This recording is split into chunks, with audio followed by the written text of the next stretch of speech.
পয়লা March বেঙ্গালুরুতে বিস্ফোরণ, আর তারপর 11ই এপ্রিল মধ্যরাতে জঙ্গিদের গ্রেফতার কলকাতা থেকে।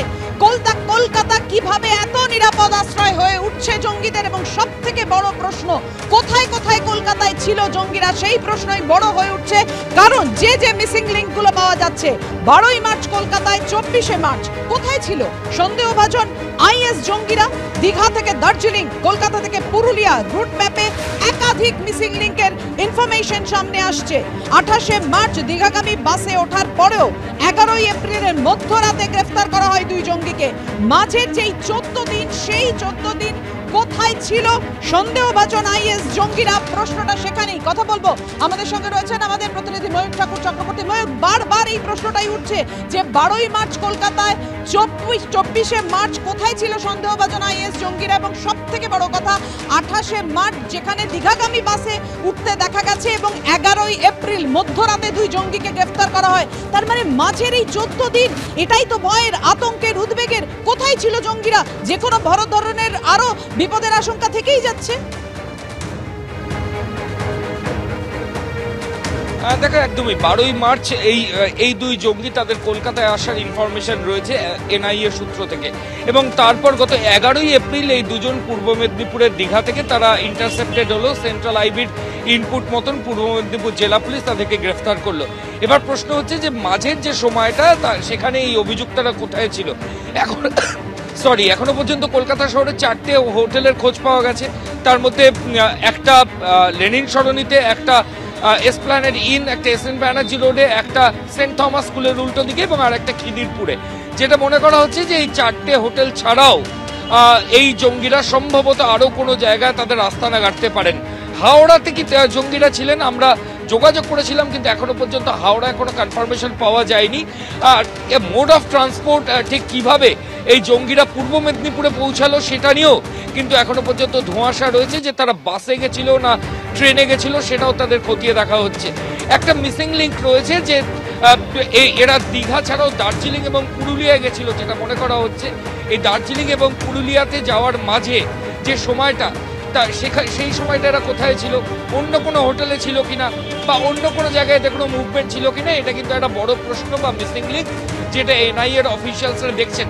আর একটা জিনিস খুব ইম্পর্টেন্ট, সেটা হচ্ছে কলকাতা শহরে আসার পর এদেরকে যে লজিস্টিক সাপোর্ট দেওয়া, অর্থাৎ এরা কোন হোটেলে থাকবেন, কোথায় কারেন্সি, কোথায় কথা বলবেন, এদের কাউন্টার পার্ট কে হবে, কাদের সঙ্গে কথা বলবেন, কোনো স্লিপার সেল, অর্থাৎ এদের বাসের টিকিট বুক করা, ট্রেনের টিকিট বুক করা, ফেক আধার কার্ড দিয়ে হোটেল বুক করা, এই সমস্ত কিছু স্লিপার সেল থাকলে জঙ্গি গোষ্ঠীর তারাই এই কাজটা করে থাকেন। সেইটা এখন এনআইএ তদন্তকারী অফিসিয়ালসরা দেখছেন যে এই অভিযুক্তদের যে 2 জন জঙ্গি যারা গ্রেফতার হয়েছেন, তাদেরকে লজিস্টিক সাপোর্ট দেওয়ার জন্য কেউ ছিল কিনা, এটাও কিন্তু এনআইএর যারা আধিকারিক তারা খতিয়ে দেখছে। একদমই ময়ূক, তুমি আমাদের সঙ্গে থাকো। অর্থাৎ বোঝাই যাচ্ছে এই যে এতগুলো মিসিং লিঙ্ক, এবং সেই জায়গা থেকেই প্রশ্ন উঠছে যে কোথায় ছিল জঙ্গিরা। আর সব থেকে বড় প্রশ্ন, এই মিসিং লিঙ্কের পর যে 28শে মার্চ দীঘাগামী বাসে ওঠার পর, তারপর কোথায় গেল জঙ্গিরা? আমাদের সঙ্গে রয়েছেন আমাদের প্রতিনিধি এই মুহূর্তে পার্থ প্রতিম ঘোষ। সরাসরি কথা বলবো পার্থর সঙ্গে। পার্থ, দেখো, আরও কয়েকটা বিষয়ের যে তোমায় তথ্য দিয়ে রাখবো, সেটা হচ্ছে এই যে 2 জন তারা কিন্তু কবে কলকাতা আসে। যেমনটা জানা যাচ্ছে এনআইএ সূত্র মারফত, তার 10ই মার্চ কলকাতা এসেছিল, এবং 10ই মার্চ কলকাতা এসে মধ্য কলকাতা একটি হোটেলে ওঠে, এবং সেই হোটেলে 520 টাকা ভাড়া দিয়েছিল দুজনে। এবং 10 থেকে 12 তারিখ তারা কিন্তু সেই এই হোটেলে থাকে, 10 এবং 11 তারিখ থাকে মধ্য কলকাতার হোটেলে, এবং তারপর 12 এবং 13 তারিখে এসপ্ল্যানেডে একটি হোটেলে থাকে, এবং তার পরবর্তীকালে 13 এবং 14 তারিখ তারপরে লেনিন সরণি একটি হোটেলে থাকে। এর পরবর্তীকালে 14 থেকে 21 তারিখ, এই যে টাইমটা, এক্ষেত্রে তারা কিন্তু শিলিগুড়ি থেকে যাওয়ার জন্য ধর্মতলা থেকে বাস ধরে, এবং বাস ধরে শিলিগুড়ি পৌঁছায়, এবং সেখান থেকে দার্জিলিংয়ে যায়। দার্জিলিংয়ে 3 দিন থাকে, এবং তার পরবর্তীকালে জানা যাচ্ছে যে পুরুলিয়াতে 2 দিন থাকে, এবং এরপরে তারা কিন্তু আবারও 21শে মার্চ কলকাতায় চলে আসে, এবং কলকাতায় চলে এসে 21 থেকে 23শে মার্চ খিদিরপুরে একটি হোটেলে থাকে। কিন্তু 24শে মার্চ কোথায় ছিল সেটা জানা যায়নি। তারপর 25শে মার্চ থেকে 28শে মার্চ ইকবালপুরের অপর হোটেলে থাকে, এবং 28 তারিখ যেমনটা জানা যাচ্ছে যে পূর্ব মেদিনীপুরের উদ্দেশ্যে রওনা হয়।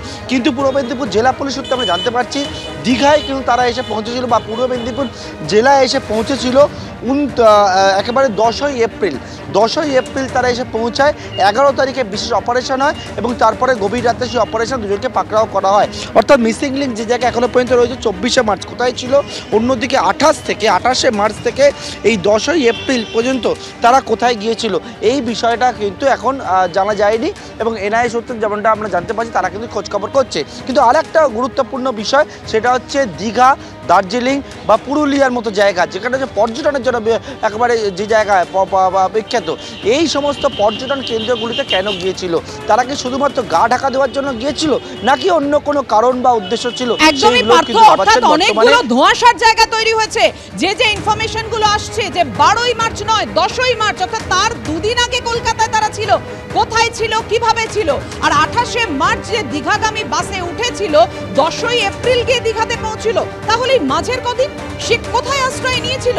এই জঙ্গিরা, এই সন্দেহভাজন দুই জঙ্গি যাদেরকে গ্রেফতার করা হয়েছে। অর্থাৎ